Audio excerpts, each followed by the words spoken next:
बिस्मिल्लाहिर्रहमानिर्रहीम।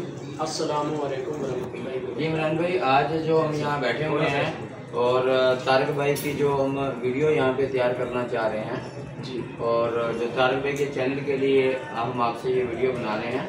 हकीम तारिक जावेद बताज जिनसर फ्राम फैसलाबाद हमारे साथ मौजूद हैं और शुगर के लिए जो आपका नुस्खा है जी, उसका हमारे अतिबा कराम को आप बताएंगे किस तरह से वो तैयार करते हैं। जी सर, मैं वो बताता हूँ और ये मेरा मुजरब नुस्खा है। जी आप बताएंगे। जिस हद तक ये मैंने बनाया है उस हद तक ये पूरा काम करता है, यानी कि ये मुकम्मल नुस्खा दे रहा हूँ। जी जी, हम इसके अंदर क्या क्या चीज़ें लेंगे, इसमें हम लेंगे आर्सेनिक यानी कि बलौरी सिमल फार लेंगे और खालस पारा लेंगे और अच्छी क्वालिटी की हम चांदी लेंगे और चांदी जो है तदाबी लेंगे, यानी कि तदाब से साफ की हुई चांदी पठूर लेंगे।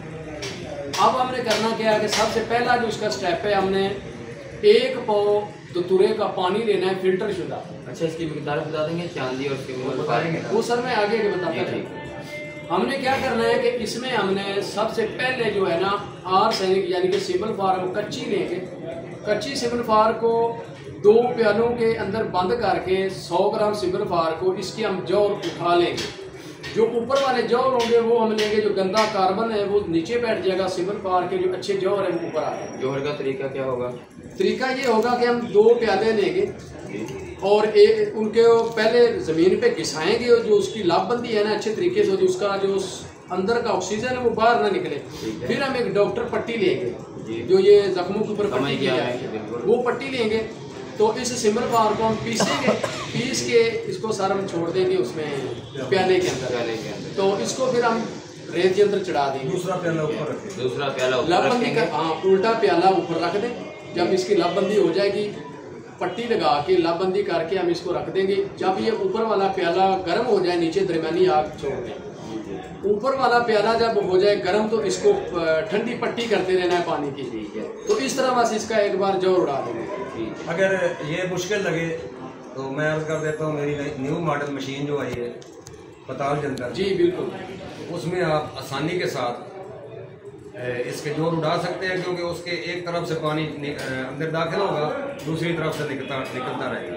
तो जोहर जो है आसानी के साथ ऊपर चुमट जाएंगे, ऊपर ढकने में ठंडा हो जाए तो जोर आसानी से निकाल देंगे। तो उसके पास नहीं बैठना पड़ता, जब मर्जी आप उसको आग जला दें और सो जाएं, आपका जोर महफूज हो जाएगा। जी, अब हमने क्या करना है कि ये सिमल फार जो है ना जितनी वहां से निकली है उससे आपने 50 ग्राम सिमल फार लेनी है।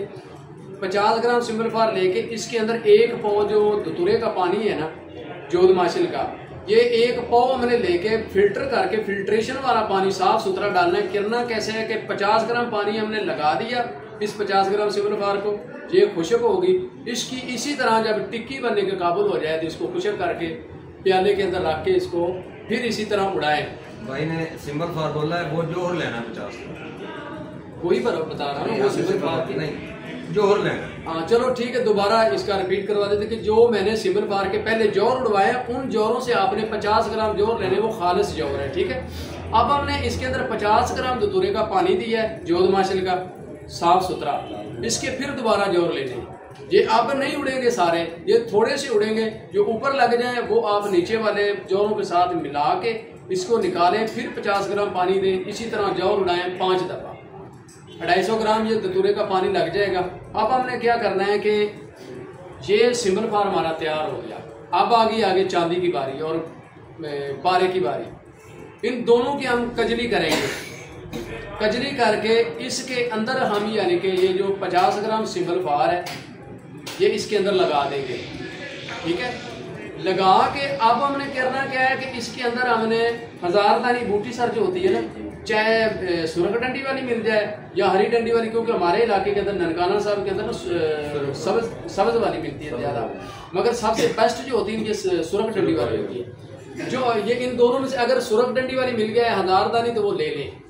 उसका पानी आपने फिर भी इसी तरह ही उसको पाया पिलाना है, पाया पानी पिला दें और 50-50 ग्राम करके, जिस तरह इसका पानी नहीं सॉरी हाँ इसके अंदर ये पाया पानी डालना है। वो जौर अलहदा हो गए थे, इसके अंदर ये पाया पानी खुशक कर दें। चांदी और पारा और सिंबल फार के जो जौहर हैं इनसे आपने लेने 30 ग्राम जौहर, यानी कि ये दोनों चीज़ें 30 ग्राम है, तो ये जौहर भी आपने 30 ग्राम ही इसके अंदर डालने हैं, यानी कि चांदी और पारे के अंदर। तो अब ये वजन हो गया 60 ग्राम। ये 7 ग्राम वजन जो है 60 ग्राम, इसके अंदर आपने 1 पाव हजारदानी बूटी का पानी खुशक करके इसकी टिक्की बना के आधा किलो का नुकदा इसी तरह फिर कूट के हजारदानी का लगा दें। हजारदानी का नुकदा लगा के आप एक कुची के अंदर रखें जिसके अंदर ये पूरा फिट आ जाए। दरमियान में आधा नुकदा 1 पाव नीचे रखें गौदमती का, इसके ऊपर आप ये टिक्की रखें खुशक चांदी पारा सिबल बार वाली, इसके ऊपर फिर आधा नुकदा रख दें। तो इसको बंद करके संपट करके अच्छे तरीके से खुशक करके इसकी गिले के मत इसको जमीन पर रख के ऊपर से 3-3.5 किलो की आग दे दें। ये पहली बात तो ये कि पहले प्रैक्टिकल भी माशाल्लाह ये मेरा नुस्खा निकल आता है, फूल जाती है चांदी। अगर नहीं फूली तो इसी तरह इसको छेड़ना नहीं, अब आपने कुछ भी नहीं करना है, इस टिक्की को निकाल लें आराम से, नुकदा लहदा कर दें, साफ कर दें, चांदी की टिक्की को पकड़ के नया आधा किलो नुकदा लेके उसके ऊपर अंदर रख के दरमियान में फिर इसको 3.5 किलो की आग दे दें। ये आपकी चांदी डबल रोटी की तरह से फूल जाएगी। ये आपकी चांदी इस हद तक अब हमारी ये शुगर की एक चाल जो है ना ये तैयार हो गई है। अब हमने करना क्या है कि ये इसकी एक चावल खुराक देनी है मरीज को, ठीक है। ये 15 दिन खिलानी है, 15 दिन खिला के ये बाद में बताता हूँ, पहले मैं अगली चार इसकी वो बता दूँ। अच्छा मुकम्मल कर देते हैं। 15 दिन खिलानी है, ये एक चावल आपने खुराक देनी है। पहले दूध पिला लें थोड़ा सा और उसके बाद ऊपर से ये एक चावल खुराक दे दें और इसको 3 दिन दे के ना चावल बादीदार जो चीज़ें हैं ना ये सारी उसको रोक दें, शक्कर रोक दें, चीनी रोक दें, जो शुगर के परहेज हैं वो करवा दें, कार्बोहाइड्रेट सब रोक दें, सारी चीज़ें सारी रोक दें। और बाकी जो है आप आगे बताएं जी। ये परहेज करवा के उसके बाद हमने करना कि 3 दिन के बाद हमने इसकी शुगर मरीज की चेक करनी है। अगर नीचे आ गई है, बल्कि पहले दिन नीचे आ जाती है, अगर किसी की 6